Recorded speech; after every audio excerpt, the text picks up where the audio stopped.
A kú dédé àkókò yìí. Ìròyìn àjáàbalẹ̀ yìí náà ló balẹ̀ fún ti àárọ̀ yìí ní ìkànnì Sampfatis rédíò TV. Ìkànnì tẹ́ ẹ ti mọ̀ bí ẹni mowó ni. Ẹ ti mọ̀ wá wípé òkè téńté tábìlì la wà léyìí tá à ní jábọ́ títí láéláé. Ẹ wò ó, òní ọjọ́ kẹjọ oṣù kẹta tó bọ́ sí ọjọ́ Jímọ̀, gbogbo wa la máa ní kíni, la máa ní oyin nínú ọ̀rọ̀ wa, adùn àti ìgbádùn máa ṣe kíni, ó máa papọ̀ mọ́ ìgbésí ayé ẹnìkọ̀ọ̀kan wa. Abídèmí Yusuf lórúkọ mi, ẹ tẹ́ ti mọ̀ bí ẹni mowó, èmi ọmọ sọ̀kòlọ̀rọ̀ kó gbóhùn onílé ọmọ onípò àlélu ọmọ alété ìjọba ọmọ yán ọ̀bọ́kàrẹ́ yán abara fúnfọ́ kàábára mi níjọ́. Ẹ jẹ́ n kó ní kókó bá ti ṣe gẹ́gẹ́ bí ìṣe wa ní gbogbo ìgbà kó tó di pa wá bá a dọ́gba mú. Tó arákùnrin kan rèé, ẹni ọdún mẹ́tàdínlógójì léléyìí tí wọ́n ní kò ju bí oṣù mẹ́fà lọ tó lọ sí ìlú òyìnbó nílẹ̀ Gẹ̀ẹ́sì, ṣùgbọ́n ọ̀tọ̀ ni tó bá lọ, ọ̀tọ̀ ni tó padà yíye níbẹ̀. Kí ló yíye? Ẹ gbọ́, gbogbo ní ká ẹ gbọ́ o. Ààrẹ orílẹ̀-èdè yìí Bọ́lá Ahmed Tinubu ti sọ fún olórí ìgbìmọ̀ kan pé tọ̀, aláyé lọ́rọ̀ kúnlé lórí owó kan mọ́ owó kan. Èló lowó ọ̀hún àti pé ta lẹni ọ̀hún gangan? Ẹ mọ́ kánjú, ẹ mọ́ lọ bì kankan, gbogbo ẹ̀ pátápátá lẹ́gbọ́ o. Ìgbìmọ̀ tá a mọ̀ sí NSC Nigeria Labour Congress, àwọn òṣìṣẹ́ lórílẹ̀‐èdè yìí, wọ́n ní gbogbo àwọn tí àwọn ìjọba àpapọ̀ tó ń sọ lórí pé owó òṣìṣẹ́ tó kéré jù fúnjọba yóò jẹ́ 100,000 làwọn ò gbà. Ó tiẹ̀ wá kéré tẹ́ ẹ̀ bá lè san 1 million fún òṣìṣẹ́ tó kéré jù ní fún ìjọba, ẹ san èlò náà nìkan san. Ẹ gbọ́ òun náà o, ẹ gbọ́ iye tí wọ́n padà ní. Ẹ bá ti lè san 1 million tá a tiẹ̀ kọ́kọ́ sọ, ọ̀dà ẹ san eléyìí yẹn lẹ́gbọ̀ọ́. Ẹ wò ó, wọ́n ní nílùú Kogi Lọ́kọ́jà ti mọ̀ọ́sẹ̀ àwọn ọmọ primary school. Wọ́n ní àwọn agbébọn kan ni wọ́n mọ̀ lọ gbé òyìnbó ṣinkó kan. Òyìnbó ṣinkó àwọn kọ̀ǹgílá, àwọn èyí tí í ṣe àwọn tó jẹ mọ́nà kankan, constructor kankan bẹ́ẹ̀. Ṣùgbọ́n o, hero ní tènìyàn ṣiṣẹ́ ń tọ́lọ́run o. Àwọn ẹ̀ṣọ́ elétò ààbò tá a mọ̀ sí civil defence, wọ́n mọ̀ gba òyìnbó yìí, àmọ́ wọ́n gbà á lásán o, wọ́n gbà á lásán. Nǹkan míì ṣẹlẹ̀. Kí ló ṣẹlẹ̀? Ẹ gbọ́. Ní Kaduna, wọ́n láwọn ajínigbé wọbẹ̀ ní primary school, ilé ẹ̀kọ́ alákọ̀ọ́bẹ̀rẹ̀ ní Kaduna. Wọ́n ní wọ́n dẹ̀ kó àwọn ọmọ ọlọ́mọ, wọ́n kó wọn lọ o. Wọ́n kó àwọn ọmọ yìí lọ ní Kaduna. Mélòó ni wọ́n? Ẹ gbọ́ òun náà o. Ẹ gbọ́ òun náà. Gómìnà Rífà Fùbárà ó ní bí wájú ò bá ṣe é lọ, ẹ̀yìn ṣe é padà sí. Ó ní béèyàn bá sáré kó mọ̀ tẹ̀bẹ́tẹ̀ bá wọlé, èrè kókù tó kù ní kó mọ̀ kú o. Ó ní ẹ wò ó, ojú àgbàre ó sàn ju ẹ̀yìn àgbàre lọ. Kí n túmọ̀ gbogbo àsámọ̀ Fùbárà yìí? Ẹ mọ́ lọ bì kankan, ìkànnì Sampfatis rédíò TV iná lẹ́ ti láǹfààní àti mọ́ gbọ́ ìròyìn àjáàbalẹ̀ tẹ́ pé ọ̀yànrán báyìí ni ọ̀sàrà tí a rọ̀bà tí wọ́n ètí ẹ̀ tí ìjà ọ̀rá kù lára ẹ̀, ìyẹn lápá bí ibẹ̀ yẹn o. Wọ́n láwọn Boko Haram, àwọn Boko, ẹ bá ń gbọ́ Boko, wọ́n ní wọ́n mọ̀ tó ń ṣọṣẹ́ nílùú Borno, wọ́n ṣọṣẹ́ o. Wọ́n ní kódà kò dín ní obìnrin bí mélòó, ó pọ̀ gan yaburata. Ẹ gbọ́ gbogbo ẹ̀ tí wọ́n ní wọ́n tún kó lọ o. Wọ́n ní wọ́n tún kó lọ o. Ó di ìlú Kano, Sanusi bú ẹkún ní ikú mẹ́ni rí lọ pé bàbá ń sọ̀rọ̀ nípa Wike.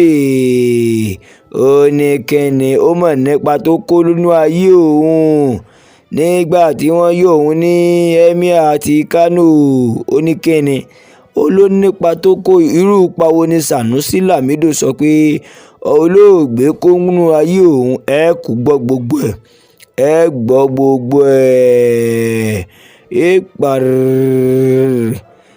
ara àwọn mínísítà ti sọ̀rọ̀ sókè tẹ́ bá ń gbọ́ sọ̀rọ̀ sókè kó yéé kùn tá a mọ̀ sí ẹ̀dùn o Túndé ẹ̀dùn oníkẹ́ni 22 trillion kan bẹ tán tẹ̀ jáde nígbà ayé ìṣàkóso ààrẹ àná olówó ọ̀hún ẹ gbọ́ kí olówó ọ̀hún ó dá wàhálà kan lẹ̀ kí ní ń dálẹ̀ ẹ gbọ́ gbogbo ẹ̀ dandan ni ká ẹ gbọ́ dandan tàìdán nítorí dandan lówó orí dandan báyìí ní ṣòkòtò fi wọ ìdí dandan ni o báńkì àpapọ̀ lórílẹ̀‐èdè yìí lábẹ́ alákòóso wọn Yẹmí Kàdóso CBN wọ́n ti kìlọ̀ fáwọn báńkì ọ̀jẹ̀wẹ́wẹ́ àwọn èyí tí yáyàn lówó àwọn báńkì káàkiri tí oníókòòwò tó nígbàrọ̀ gùdù pé bẹ́ẹ̀ bá jáwọ́ àbí tẹ́ ẹ̀ gbọ́ ìkìlọ̀ kí wọ́n ní yóò ṣẹlẹ̀ àlè wọ́n sọ gbogbo ẹ̀ fún yín torí dandan báyìí ni kí n sọ ọ́ torí tìyín náà ni mi jókòó síbí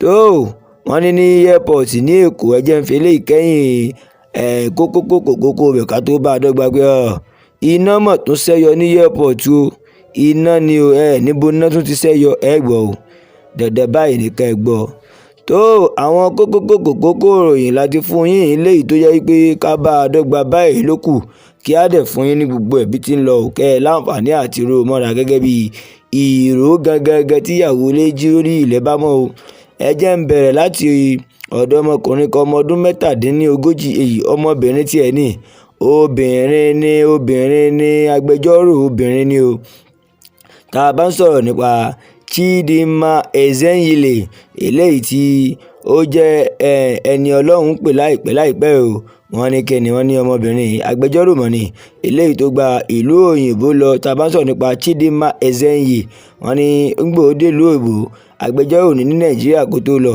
ṣùgbọ́n gbòódé ọ̀hún wọ́n ní iṣẹ́ tó rí iṣẹ́ ẹ̀gbin ni iṣẹ́ bíi pé alábàáṣe ó wò pé òun ò ní choice àbí òun ti kúrò níbi wọ́n ti bí òun tóun ti jágbẹjọ́rò òun ó sá máa fi kankan jẹun níbi bí wọ́n ní ó sá gba ibẹ̀ lọ wọ́n lẹ́nu iṣẹ́ iná ló wà kò dẹ̀ pẹ́ tó dọ̀hún o wọ́n ní kódà gbogbo pò lọ kò tí ì ju bí oṣù 6 lọ tó lọ sí ìlú òyìnbó ìyẹn ní UK o nílùú ilẹ̀ Gẹ̀ẹ́sì o wọ́n ní gbòódọ̀hún ẹnu iṣẹ́ ló wà lọ́wọ́ ńjọ́ kan àfi gbọ̀ngàn lọmọbìnrin lọlẹ̀ o eré ni àwàdà ni yóò dìde ni bó ló ṣe lọ rèé o ẹlẹ́kọ̀ọ́ ọ̀run mọ̀ polówó wọ́n lẹ́lẹ́kọ̀ọ́ ọ̀hún polówó wọ́n ní torí iṣẹ́ tí ń ṣe ń bẹ̀ iṣẹ́ ìnáni ni o ká bá ní tọ́jú arúgbó wọn ni ó padà lọ sí mẹ́ ṣùgbọ́n lẹ́nu iṣẹ́ wọ́n ní kéètì ẹ̀ ìpòṣù 6 gókànlé péré ní oṣù 5 tó dọ̀hún ni wọ́n ní kò jù bẹ́ẹ̀ lọ ọmọbìnrin ìjàre ó dákẹ́ o Chidinma Ezenyile wọ́n lọ dákẹ́ ṣùgbọ́n wọ́n ní ọkọ ẹ̀ náà gbogbo wọn ní ó dàbí pé wọ́n ń bẹ ní ọ̀hún léyìí tó ṣe ìrànlọ́wọ́ láti pé tọ́ Chidinma ti lọ o ọ̀tọ̀ ni tó wá lórí òyìnbó ọ̀tọ̀ ni tó padà rí lédè kúkúrú obìnrin ẹni ọdún 37 léyìí tó jẹ́ agbẹjọ́rò ní ìlú Nàìjíríà tó dẹ̀ ń lọ ṣiṣẹ́ ìnáni ní ìlú UK tó lọ láì tí ì pọ̀ ó mọ̀ ti dákẹ́ o ó ti jẹ́ ni Ọlọ́run pè ní apá bíbẹ̀ yẹn o ẹ fẹ́ gbọ́ àbẹ́ẹ̀ tí ẹ fẹ́ gbà ó di bóde ọ̀dọ̀ ààrẹ orílẹ̀-èdè yìí gangan bá a bá ń sọ̀rọ̀ nípa ààrẹ Bọ́lá Ahmed Tinubu ti kìlọ̀ fún olórí òṣìṣẹ́ kan ìyẹn tá a mọ̀ sí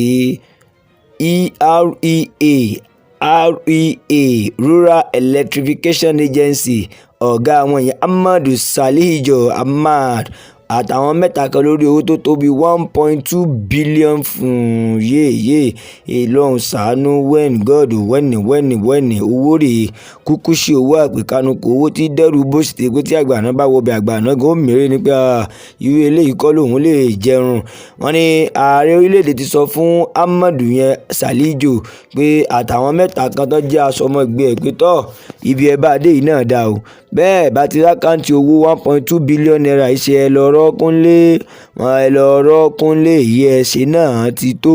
Wọ́n ní àwọn mẹ́ta míì náà ní Ọláníyì Àlàbá Netufo, Executive Director Corporate Service Baka Zajo, wọ́n ní Executive Director Technical Service náà àti Sàádátù Bagore, Executive Director wọn Rural Electric Fund. Wọ́n ní àwọn wọ̀nyí ẹ lọ rọ́kúnlé owó tẹ́ ń kó mi kí ló dé owó èyí ṣe Indomie kì í ṣe spaghetti tẹ́ ẹ wá ń fọwọ́ kó jẹ rọ́ṣrọ́ṣ nídìí èyí o bẹ́ẹ̀ bá ti rí owó ọ̀hún ṣàkáǹtì. Wọ́n ní ní Kwara Ṣèṣà ni wọ́n dẹ̀ ti yẹn lòmíì. Wọ́n ní kódà bàbá òfin falẹ̀ wọ́n ní wọ àbá Abubakar Aliyu lọ́mọ di ibì kan mú bẹ́ẹ̀ ìwọ Ayọ̀ Adégbóyèga ìwọ náà lọ di cooperative service mu ṣó wàá rí wọ Umaru Abdullahi Umaru ìwọ lọ di technical service mu executive director ọbẹ̀. Wọ́n ní Doris Ubo náà bàbá yẹn gbogbo wọn bẹ́ẹ̀ pé ìwọ ni ó lọ di rural electrification fund mú ìwọ ni ó lọ di mú bẹ́ẹ̀ ń tiẹ̀ Olúfẹ́mi Akínyẹ̀lú rẹ̀ náà. Wọ́n ní ìwọ náà lọ jẹ́ head of project management ní Nigeria electrification project. Ní báyìí ẹ̀yin ẹ máa lọ àwọn olè oníjìbìtì kàndánù rẹ̀ sí ńlá ti dá padà sí ilé tọ́ ẹjẹ́ ń tẹ̀wájú ìròyìn àjààbalẹ̀ ní ìkànnì Sampfatis Radio TV náà ní tẹ̀wájú tòró di ọ̀dọ̀ àwọn òṣìṣẹ́ orílẹ̀-èdè yìí Nigeria Labour Congress. Wọ́n ní wọ́n mọ̀ yarí kanlẹ̀ o bóyá ìjọba àpapọ̀ ẹ̀ ń bẹ́ wọ́n nígbà tí olórí wọn ní ìpínlẹ̀ Èkó bàbá sọ̀rọ̀ nípa arábìnrin Fúnmi Sẹ́sì. Wọ́n ní ọmọbìnrin ní àwọn ò lè gbọ́ 100,000 tẹ́ǹjọ́ ń sọ láàrin ara yín pé owó òṣìṣẹ́ tó kéré jù fún ìjọba ní orílẹ̀-èdè ó kéré pin tẹ́ ẹ̀ bá ti lè san 1 million tá a dúró fún ẹ̀san 794,000 ìyẹn fún owó òṣìṣẹ́ tó kéré jù ní orílẹ̀-èdè. Wọ́n ní kí ló dé ẹ wo ọ̀wọ́n gógó nǹkan wá sọ pé irọ́ o kò sí tó jọ o. Wọ́n ní àwọn ti Taraba Jalingo nípínlẹ̀ Jalingo àti Gombe láwọn ti ẹ̀ fọwọ́ sí pé ọ̀dà àwọn ti ẹ̀ sì lè gba 60,000. Wọ́n ní Bauchi Adamawa wọ́n ní àwọn yẹn náà sọ kẹ́nìkan ní sẹ́mi pa àwọn yẹn bẹ́ẹ̀ bá darí wọn sí ni wọ́n ní ṣùgbọ́n àwọn tèkó Ọ̀yọ́ nǹkan láwọn níbo nígbà tí ìpojú ti wá dúdú bẹ́ẹ̀ bá ti lè san 794,000 ìjọba àpapọ̀ fún owó òṣìṣẹ́ tó kéré jù fúnjọba gbogbo tẹ́ ẹ̀ sọ pé kẹ́nìkan yẹn kò tí ì sí peacetalk o àfi tẹ́ ẹ bá gba níta fẹ́nu 794,000 ni ẹ mọ̀ san jẹ́ náírà fún owó òṣìṣẹ́ tó kéré jù àìjẹ́ bẹ́ẹ̀ no deal ẹ gbọ́ no deal ní táwọn ìgbìmọ̀ NLC Nigeria Labour Congress tó ń sọ fún ìjọba àpapọ̀ nìyẹn o. Ó di ìlú Èkó ní Muritala Muhammed International Airport MMIA lẹ́kọ̀ọ́. Wọ́n ní iná ṣẹ́yọ débi pé iná yìí mọ̀ tó ní agbára. Wọ́n ní wọ́n tí mọ̀ tó fa iná tẹ́lẹ̀. Wọ́n ní wọ́n kàn rí wípé kò iná yọ gbà o. Wọ́n ní kó tó di pé wọ́n rí pé ìkànnú àwọn èèyàn kan tí ń gbéra tí ń rìnrìn àjò àbí tó dé wọ́n lóhun ló ń fa sìgá ńlé epo. Wọ́n lóhun ló fa nǹkan kan tí pé gbogbo ẹ̀ spáàkì mọ́ra wọn àtúnfi gbà ò ní airport. Wọ́n ní ó di gidigidi ọlọ́mọ ò mọ́mọ́ aláyò ò máa yọ ọlọ́kọ̀ ò mọ́kọ́ o. Ọ̀rọ̀ dìbò lọ yàmi Sampfatis ní kálukú ń sáré pé nínú airport iná rè láì ṣe arákùnrin òṣèré orí ìtàgé ààrùn tíátà wàsó tí pé iná rè. Wọ́n ní ọ̀rọ̀ yìí ó di bó lọ yàmi àmójú gbogbo ẹ̀ lọ. Wọ́n ní Ọlọ́run kápẹ́ torí pé kíni dúkìá kankan ò bá a lọ bẹ́ẹ̀ ẹ̀mí kankan ò bá a lọ o. Nígbà tí National Emergency Management Agency yẹn ìgbìmọ̀ NEMA ti Southwest PPR wọ́n bí Ibrahim Farinlóye kọ̀ǹfàmù ẹ̀gbẹ́ wọ́n pè wá lóòótọ́ ṣùgbọ́n a dúpẹ́ pé kékeré ni àti tètè ṣẹ́gun ẹ̀ kó tó di pé yóò mọ̀ tàn káàkiri pé àfẹ́ ká lọ́ọ́ máa ráyé fẹ́ náà àfẹ́ gbìdìgbìdì ni àgbẹ̀dẹ fẹ́ náà tiẹ̀. Wọ́n ní kò rí bẹ́ẹ̀ o àwọn ti tètè ṣe kíni. Ó di ìpínlẹ̀ Kogi ni pàrípàrípà torí pé kíni wọ́n ní Ṣinkó kan níbẹ̀ ni àwọn ajínigbé mọ́kì mọ́lẹ̀ pé ìwọ Ṣinkó rè ọwọ́ tẹ̀ ọ́ owó ló àwọn èèyàn rẹ̀ wọ́n ó mọ̀wó wà. Wọ́n ní gbà wọ́n gbé ọmọkùnrin ní àwọn ìgbìmọ̀ civil defence NSCDC eyín mi o wọ́n ní àwọn ìgbìmọ̀ yìí pé àwọn jọ pé ń bo má dá wàhálà alẹ́ ẹja ètè gba ọmọkùnrin bó nǹkan báyìí ṣe ogún dénú o. Wọ́n ní nígbà tí wọ́n ètè gbájà àwọn aráabí ní tá a bá ń sọ̀rọ̀ nípa ọjọ́ tọ́sídẹ̀ẹ́ yẹn àná ọjọ́ 7 oṣù kẹta ni wọ́n gbá tẹ̀lé wọn ó di agbègbè Ọbángèrè community nílùú ìpínlẹ̀ Kogi. Wọ́n ní nígbà wọ́n débẹ̀ wọ́n kọjú ìjà sí àwọn aráabí ju gbogbo ẹ̀ lọ wọ́n gba Ṣinkó lọ́wọ́ wọn o. Ṣinkó orí yín bàjẹ́ kò pé tún rí tí a mú mọ́ aráabí ilẹ̀ fẹ́ mọ̀ ẹ fẹ́ dá wàhálà lẹ̀ ẹ fẹ́ dá lẹ̀ bí ogun àbí kò sí ní tó jọ o. Wọ́n ní ibi ibẹ̀ náà ni wọ́n tún ti rí ọmọkùnrin kan 17 ọmọ léńjeléńje eléyìí tí wọ́n ní ó ní màálùú bíi 45 ní agbègbè Dọ̀rúwà Bàbújẹ́ ìyẹn ní Bankinladi local government ní ìpínlẹ̀ Plateau tó já mọ́ra wọn náà ni wọ́n rescue èyí náà. Ṣùgbọ́n ju gbogbo ẹ̀ lọ gómìnà ìpínlẹ̀ Plateau náà sọ̀rọ̀ ó ní ìyẹn tabatọ̀ nípa Caleb Mutfwang ó ní ọ̀rọ̀ òun ó mọ̀ ṣàánú ni àti ìpínlẹ̀ Kogi àti ìpínlẹ̀ Wambi ní Jos Plateau àánú lásán ló kù o àánú Ọlọ́run ọba ní tẹ́ẹ̀tì ẹ̀ ti rí Ṣinkó gbà lọ́wọ́ wọn Ṣinkó èyí tí wọ́n ní wọ́n kì mọ́lẹ̀ ní ìpínlẹ̀ Kogi wọ́n ní wọ́n ti gbà ó lọ́wọ́ àwọn aráabí àwọn òkómí ẹran dà sílé ẹṣin àwọn òkómí ẹṣin dà sílé ẹran àwọn ọ̀farunmọ́jú pọ̀lú tìpàkọ́ ìpínlẹ̀ Kaduna lélẹ́yìí Kaduna wọn láwọn ajínigbé yìí náà ni o wọn mọ̀ sinmi wọn dákẹ́ torí pé kí ni ẹni tí ń sọ ni ẹni tá à ń sọ yìí mọ̀ tó ẹni tí ń sọ̀yàn.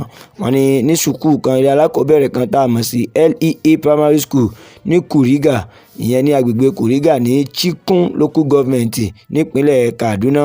Wọ́n ní àwọn ajínigbé ìwọ̀bẹ̀ ní ọjọ́ Thursday àná yìí délé tí wọ́n kó àwọn ọmọ yìí ní ìkókúkò wọ́n kó wọn gbà téèyàn bá pa ẹ̀wà àti ìrẹsì pọ̀ téèyàn fi ọwọ́ fún pọ̀ ààrẹ ti mọ àwọn ìwà aláfọwọ́jẹ àti ìrẹsì yẹn. Wọ́n ní kò lé ní ọmọ bíi 100 tí àwọn ajínigbé yìí mọ̀ tí kò lọ kò lé ní 100 táwọn ajínigbé àwọn ọmọ kéékèèké tí wọn ò mọwọ́ mẹsẹ̀ tí wọn ò lẹ́jẹ̀ lọ́rùn kí ló dé.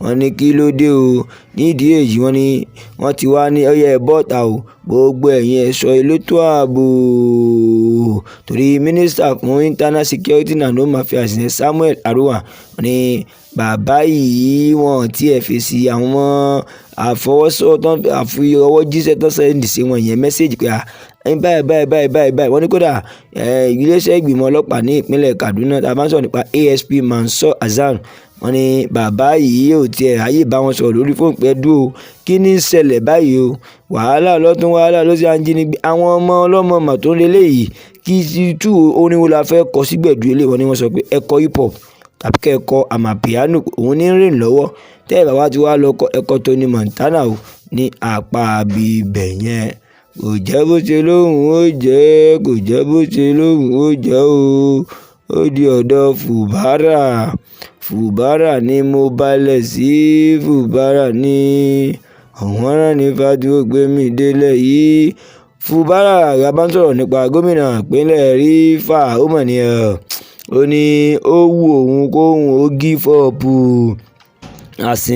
kóhun ó resign gẹ́gẹ́ bí gómìnà àwọn yẹn bàbá kí ló dé ní bíwájú ò bá ṣe lọ ẹ̀yìn ó ṣe padà pé kò burúburú téèyàn bá mọ ibi tí ń lọ mọ́ yóò sàmọ́ ibi tí ń bọ̀ pé ọ̀rọ̀ ìpínlẹ̀ kíni Rivers wàhálà lọ́tún wàhálà ló sì ó tojú sú òun ọlọ́mọ múyàn àìkúkú ìjòyè sàn jẹnu mi ò kálù lọ àti a gbọ́ pé odidi gómìnà òun ò rí wàhálà sọ́ọ̀fù ni bá a bá wo gbogbo ẹ̀ Fubara ni ẹ wo gómìnà àná nípínlẹ̀ yìí Nelson Wike tó jẹ́ mínísítà ó ní ẹ wò ó lórí ọ̀rọ̀ pé àwọ̀ òṣèlú ó ní wàhálà àti ẹ̀ lásán gan ó tó kéèyàn fi ìjọba lẹ̀ onítẹ̀ bá dẹ̀ yìí ọmọ líle lérò lẹ́yìn ni òun ni àwọn èèyàn ń kọjú ìjà sí yẹn òun gángan Fubara pé àṣejù òun pọ̀ òun yájú sí kinní ó ní bẹ́ẹ̀ ni wọn ò mọ̀ ná wọn ò mọ gbogbo bí tí ń lọ láàrin wọn àti pé Wike náà èyí ṣẹran rírọ̀ ẹni ibi tí pọnmọ́rí ilé ìwẹ̀ ni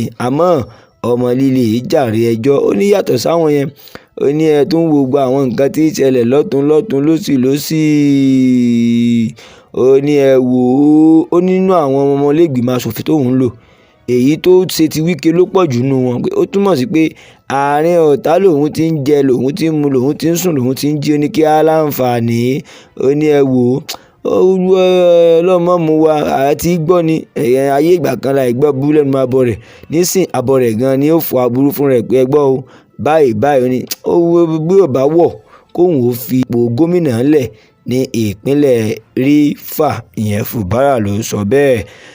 CBN ilé ìfowópamọ́ àpapọ̀ orílẹ̀-èdè yìí ìyẹn lábẹ́ olórí wọn Yẹmí Kàdúsù bàbá ti sọ̀rọ̀ ní ẹ̀yin báǹkì kéréje kan, ẹ̀yin commercial bank, gbogbo ẹ̀yin báǹkì tẹ sáwọn lórílẹ̀-èdè ẹ lọ ṣọ́ ara yín, ẹ lọ ṣọ́ ara yín lórí ìmú owó tí ò ní àwọn gbèdéke. Yálà ẹ̀ ń yáyàn ní ẹ̀ ń ṣe yàwùyàwù tó yẹ pé àjọ CBN ò fi ọwọ́ sí. Ó ní báǹkì mi ò wọ gbèsè tí pé lórí wọn yóò san tì, bó níbẹ̀ ìmíì tí ò bá wọ gbèsè yóò wọ gàù, yóò lu òfin. Nítorí pé kíni ó ní rẹgulétọ̀ táwọn fi ń ṣe. Ó láwọn bóun ṣe ń wò ó ilé ìfowópamọ́ mi ò follow rules yẹn mọ́, ọ̀nà wọn kàn ń ṣe gbogbo ẹ̀ láúláú. Ó ní ẹ wá ń pariwo ìlú lè kò ṣe ní le, kò ṣe ní le. Ó ní ẹ wo ohun tí gómìnà àná fún ìgbìmọ̀ CBN yẹn Godwin Emefiele tó ọwọ́ burúkú tó fi ilẹ̀ nù kíní sí hàn ìwọ̀nba làwọn díẹ̀ làwọn ń jẹ́ kó moderate. Ẹ̀tàn wa bá tún wá lọ dá mi lẹ̀ tó wó ń lọ tí ò lọ bó ṣe yẹ kó lọ, tí ń ṣe bí kan síbi kan ju bìkan ọ̀yọ́ ò ní ẹwà lápá abẹ yẹn. Kàdúsù ń ló sọ gbogbo yẹn. Ó di inú bó báyìí ó di ọ̀dọ̀ àwọn Boko Haram ní ìpínlẹ̀ Borno ní o, torí pé kíni wọ́n ní Boko Haram wọ́n ti launch attack o sí àwọn ìgbìmọ̀ kan tá a mọ̀ sí Female Internal Displacing Person IDP. Wọ́n ní agbègbè Ngala, wọ́n ní ẹ̀kọ́ta Gambaros Ngala ní Borno State. Wọ́n ní àwọn Boko Haram wọbẹ̀, wọ́n nígbà àwọn dẹ̀ wọbẹ̀ ní ọjọ́ Sunday èyí tó lọ. Wọ́n mú àwọn obìnrin tí wọ́n lọ mú igi tí wọ́n fẹ́ fi dáná láti ṣe àwọn kankan mọ́ nǹkan. Wọ́n ní páyì ni wọ́n palẹ̀ mọ́ gbogbo wọn mọ́. Wọ́n ní kódà ó lé ní 100 torí 113 ni wọ́n calculate pé àwọn ará bí kó lọ ní obìnrin yìí o. Wọ́n ní àtọmọdé àti àgbà, wọ́n ní wọ́n kó wọn lọ o, wọ́n kó wọn lọ ẹgbà wá o. Wọ́n ní gómìnà náà yan Sulum tí wọ́n sọ̀rọ̀ pé wọ́n ó padà dé, wọ́n lọ excursion ni, wọ́n mọ̀lú lọ ni wọ́n tanra wọn, kò sí bí wọ́n kó wọn lọ o, kò sí ní tán fẹ́ fi wọ́n ṣe. ìyẹn ní apá ibẹ̀ yẹn ní ìpínlẹ̀ Borno. wọ́n tó ti kó wọn o ní kókúkó, ní ìkókúkó ìyẹn ní Ìkòsí, wọ́n ní Ìkòsí. Ó di ọ̀dọ̀ kíni ọ̀dọ̀ Lamido Sanusi ní ìpínlẹ̀ Kano. Lamido Sanusi mọ̀ sọ̀rọ̀, ó ní olóògbé olórí báǹkì ìfowópamọ́ Access ìyẹn Dr. Abat Wigwe, ó ní bàbá ìṣe púpọ̀ lórí ọ̀rọ̀ òun. Ó lẹ́ni tóun ò lè gbàgbé láéláé ni. Ó ní mélòó ni kóun sọ, ṣé ńgbà tí wọ́n ti yọ òun ní ipò emir nílùú Kano tí pé lẹ́yìn Ọlọ́run ọba kò sẹ́ni kankan mọ́. Ó ní ṣé ìgbà yẹn ni kóun ó sọ, ṣé ìgbà yẹn ni kóun ó wí. Ó ní kẹ́nẹ́, ó ní a mà dúpẹ́ fọlọ́run ọba tí ayé ò sọ wá ní ọkọ̀ táàfì àbí tí wọn ò control wa bí wọ́n ti fẹ́. Ó ní kẹ́nẹ́, ó nígbà náà àánú lòun rí gbà bí ìbá wa ṣàánú ni. Olóògbé gbìyànjú. A bá ń sọ̀rọ̀ nípa kíni Dr. Abat Wigwe. Ó ní Wigwe ṣiṣẹ́, ó ní pẹ̀lú fámílì òun, kìí ṣe òun nìkan o. Ó ní bí ti ń tọ́jú òun ní tọ́jú mọ̀lẹ́bí, ní tọ́jú ara, ní tọ́jú ọ̀rẹ́. Ó ní ẹ wo iwájú tó dojúkọ ò ní bàjẹ́, ẹ̀yìn tó fi ilẹ̀ náà ní dàrú.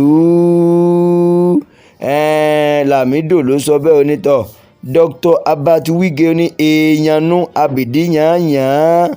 Ní bẹ́ẹ̀ bá ti rí èèyàn ẹ mọ èèyàn yàtọ̀ sí ní bó ti jẹ́ nu. Ó lóun dúpẹ́ o, àmọ́ ọpẹ́ òun àjẹǹjẹ tán ni ọpẹ́ olóore, ọpẹ́ olóore. Òun ò ní ṣaláì mọ́ dúpẹ́, òun ò ní ṣaláì mọ́ dúpẹ́. tó mínísítà fún kíni ẹ̀kanú àwọn mínísítà Tinubu tá a bá ń sọ̀rọ̀ nípa ta ni Wálé Ẹ̀dùn. Ó ní ìṣàkóso ìjọba àná lórílẹ̀‐èdè yìí ti ba nǹkan jẹ́. Ó ní òun ní fa inflation lọ́tún lósì ní ilẹ̀ ti bàjẹ́, wọ́n ti balẹ̀ jẹ́ bọ̀nà jẹ́ kán tó lọ.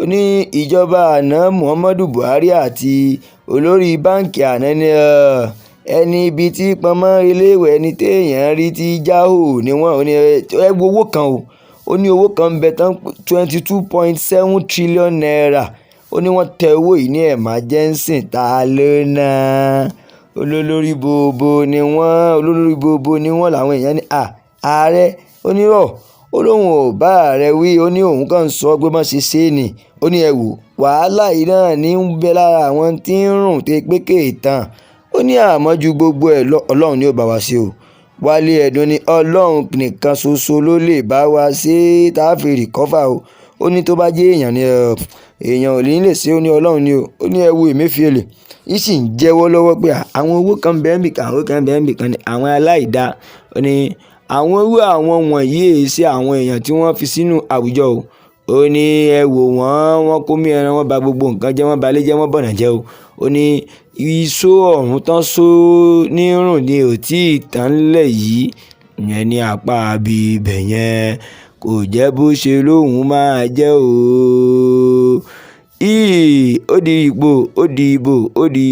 di ìbò ìròyìn ajá balẹ̀ di kíní ó di wọ̀ fún títí òní tẹ́tí mọ̀ wá bí ẹ mọ̀ wí pé kí n mọ̀ kí ọ láì fún mi lówó wọn ló ti mówó wá ọ̀dààmú ọ̀fọ̀rọ̀ ọ̀dẹ̀ ní rákọ̀ bá torí Ìbàdàn ló wà tó bá ti ń bọ̀ wọ́n ní o bá mú tibítibí bọ̀ kọ́ fi sẹ̀sán orin kíni orin Táyé Currency bá èṣù mo yá kọyàn orin bàbá ọ̀nàrẹ́bù ẹ jẹ́ mọ́ abẹ́lé ìṣe Ìlọrin lọ fún ti kú àmọ́ kí n tó lọ ilẹ̀ Yorùbá yóò dúró Yorùbá nation gángan là ń tan nípa ẹ̀ wípé ìran Yorùbá ìṣẹ́rú ẹnìkọ̀ọ̀kan ẹ jẹ́ á dúró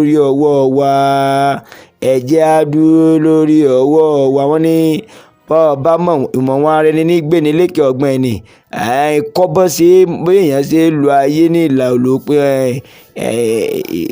ìlèdádúró má yọnu sí tí wọ́n pè ọ́ sí wọ́n dá sí tí wọ́n pè ọ́ sí má bá wọn kọ́ wọ́ọ́rìn kó má tora rẹ wọ́kuwọ̀ku o ìran Yorùbá kì í ṣẹgbẹ́ ẹnìkọ̀ọ̀kan ẹni wọ́n fi ń pé bàbá wa Bánjí Akíntóyè sọ pé ẹ wo Yorùbá ò dúró ni o bàbá wa Chief Sunday Ìgbòho ń kọ́ o awífúnni kó tó bá ní jàmọ́ ṣáàlọ in case tó bá lò onísìgìdì ńlẹ́ kó lọ pèpè ara rẹ dáadáa o owó bàbá dámì ẹkùn ọkọ̀ rọ́pò bàbá yìí náà ni a dúró ni o Yorùbá ò dúró ni o àti Ajiya nílùú UK aláṣẹ àtolùdarí Sampfatis pẹ̀lú bàbá wa Jọ́sẹ̀ àti ìyá gbóyàjọ àtàwọn ìjànkànjànkàn bẹ́ẹ̀ ẹ o Abídèmí Yusuf lórúkọ mi ọmọ Sọ̀kòrò kó gbóhùn lọ́mọ nípa àlélú ọmọ